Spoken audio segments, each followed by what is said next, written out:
बिस्मिल्लाहिर्रहमानिर्रहीम। आज का हमारा टॉपिक है रिसर्च मेथडोलॉजी। रिसर्च का मतलब है कि वो चीज़ जो पहले से मौजूद हो और हम उसको दोबारा से सर्च करें, इसलिए इसको रिसर्च कहा जाता है। मेथडोलॉजी का मतलब है किसी खास शोबे में होने वाली रिसर्च के लिए मुख्तलिफ तरीकों, तज्जियों और प्लानिंग की बात की जाती है। मैं आपको बिल्कुल आसान अंदाज में रिसर्च मेथडोलॉजी समझाने की कोशिश करूंगा कि रिसर्च कैसे की जाती है। इसमें जो सबसे पहली चीज़ है वो है रिसर्च। यहाँ एक क्वेश्चन पैदा होता है कि रिसर्च क्यों की जाती है। रिसर्च डेटा कलेक्शन के लिए की जाती है। रिसर्च में जो सबसे इंपॉर्टेंट चीज होती है वो होता है डेटा। डेटा किसको कहा जाता है? रिसर्च के दौरान जो इंफॉर्मेशन हम कलेक्ट करते हैं उसको डेटा कहा जाता है।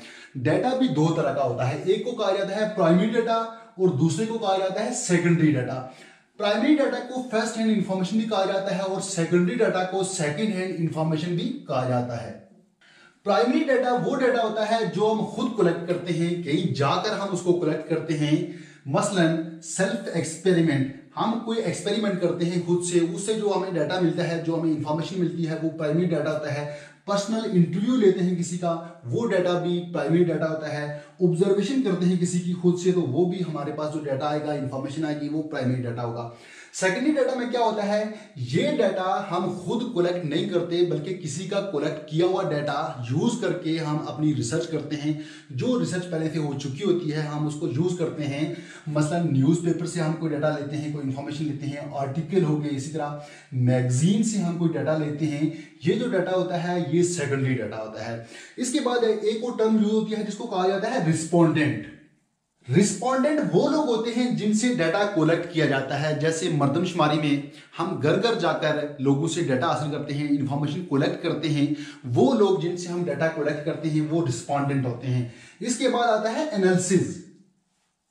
एनालिसिस का मतलब है तज्जिया करना। किसका तज्जिया करना? डाटा का तज्जिया करना। जो डाटा हमने ऊपर कलेक्ट किया है उसमें प्राइमरी डाटा भी है, सेकेंडरी डाटा भी है, उसका तज्जिया किया जाता है। इसमें तीन चीजें हो सकती हैं। क्या? स्पोर्ट एग्जिस्टिंग इंफॉर्मेशन, जो इंफॉर्मेशन, जो डाटा हमारे पास पहले मौजूद था, क्या हमारे जो अभी की रिसर्च है, अभी का मुताला है, उस स्टडी से हमारा जो पुराना नॉलेज था उसको सपोर्ट मिल सकती है। या ये हो सकता है अपोज एग्जिस्टिंग इंफॉर्मेशन, हमारे पास जो पहले से इंफॉर्मेशन मौजूद थी, या हमारा नया नॉलेज या हमारी जो रिसर्च है, ये रिसर्च उस पुराने नॉलेज के अगेंस्ट हो सकती है।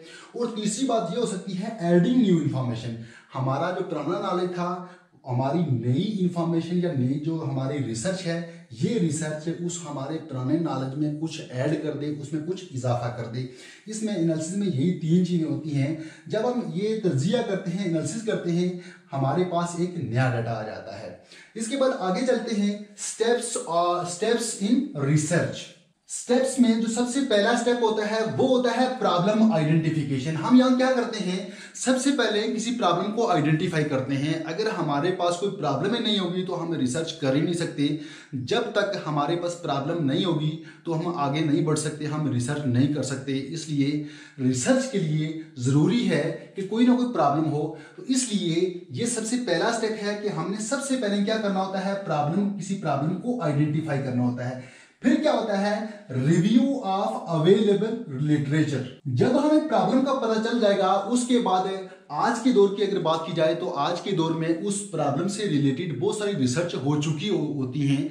तो हम उस प्रॉब्लम से रिलेटेड जो हमें लिटरेचर मिलेगा उसको स्टडी करेंगे, उसका रिव्यू करेंगे। हम मुख्तलिफ रिपोर्ट्स पढ़ सकते हैं, हम टेक्स्ट बुक पढ़ सकते हैं, उन बुक्स का मुताला कर सकते हैं जिनको चैलेंज ना किया जा सके। इसके बाद नंबर 3 है प्रॉब्लम फॉर्मुलेशन। याद रहे रिसर्च हमेशा किसी ना किसी प्रॉब्लम के इर्द गिर्द घूमती है। अगर प्रॉब्लम नहीं होगी तो हम रिसर्च नहीं कर सकते। प्रॉब्लम फॉर्मुलेशन क्या है? प्रॉब्लम फार्मूलेशन का मतलब ये है कि आप अपनी रिसर्च से मुतालिक मुख्तलिफ तरह के सवाल तैयार करेंगे। रिसर्चर यहाँ क्या करता है, ये इस तरह के क्वेश्चन तैयार करता है, ये रिसर्च कहाँ पे हो रही है, ये रिसर्च पास्ट के लिए है या फ्यूचर के लिए है। जहाँ ये रिसर्च हो रही है वहाँ लोगों की मेंटेलिटी क्या है, वहाँ लोगों की एज क्या है, वहाँ लोगों का मजहब क्या है, उनकी कास्ट क्या है, उनका लिटरेसी रेट क्या है। इस तरह के क्वेश्चन तैयार किए जाते हैं। इसके बाद नेक्स्ट है डिसाइडिंग मेथडोलॉजी। कौन सा मेथड यूज करना है, क्वालिटेटिव रिसर्च है या क्वांटिटेटिव रिसर्च है या इनका मिक्सचर यूज होगा। यहाँ एक बात ये भी हो सकती है कि आपने जिस टॉपिक का इंतखाब किया है उस टॉपिक की क्या डिमांड है, उस टॉपिक के मुताबिक कौन सा मेथड यूज किया जा सकता है। इसके बाद नंबर 5 है राइटिंग अ रिसर्च प्रपोजल। ऊपर वाले सारे 4 क्वेश्चंस को इकट्ठा करके एक प्रपोजल तैयार की जाती है और ये पूरी रिसर्च का इन 4 क्वेश्चन का निचोड़ होता है। ये इसलिए होता है कि आपको गवर्नमेंट सपोर्ट करे, आपको मुख्तलिफ इदारे सपोर्ट करें, आपका प्रपोजल देखकर आपको वो सपोर्ट करें और इससे आपको हेल्प भी मिलती है। इसके बाद नंबर 6 है tools of data collection. Data collection में आप कौन कौन से टूल्स इस्तेमाल करेंगे? टूल्स कौन से हो सकते हैं? इंटरव्यू हो सकता है, सर्वे मेथड हो सकता है, क्वेश्चनर हो सकता है, चेकलिस्ट हो सकती है, ऑब्जर्वेशन हो सकता है। जो जो टूल्स आप इस्तेमाल करेंगे उनको मेंशन किया जाता है। कलेक्टिंग द डेटा, आप डेटा कैसे कलेक्ट करेंगे, रिस्पोंडेंट से कैसे मिलेंगे। नंबर 8 है analysing and interpreting the data. जब आपके पास डेटा कलेक्ट हो जाता है और उस डेटा का एनालिसिस किया जाता है, उसको इंटरप्रेट किया जाता है, ये जरूरी नहीं कि जो डेटा आपने कलेक्ट किया वो सारा डाटा यूज किया जाए, बल्कि उसमें बहुत सारा डाटा ऐसा भी हो सकता है, गलत भी हो सकता है, फेक भी हो सकता है। आपने उस डाटा को कलेक्ट करके जो डाटा आपने इस्तेमाल करना है उसको अलग करना है।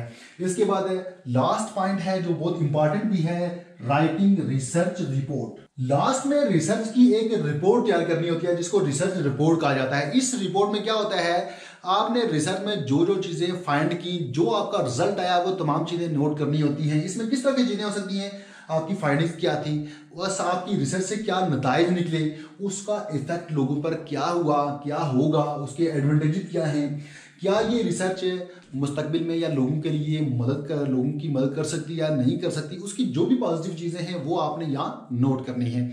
ये एक बहुत ही इंपॉर्टेंट टॉपिक है, बल्कि टॉपिक नहीं, अगर मैं कहूँ ये एक बहुत ही बड़ा सब्जेक्ट है और इस सब्जेक्ट का मैंने आपको शॉर्ट सा रिव्यू करवाया है। उम्मीद करता हूँ कि आपको ये वाला लेक्चर समझ आया होगा और पसंद भी आया होगा। मिलते हैं नेक्स्ट टॉपिक में, तब तक के लिए अल्लाह हाफिज़।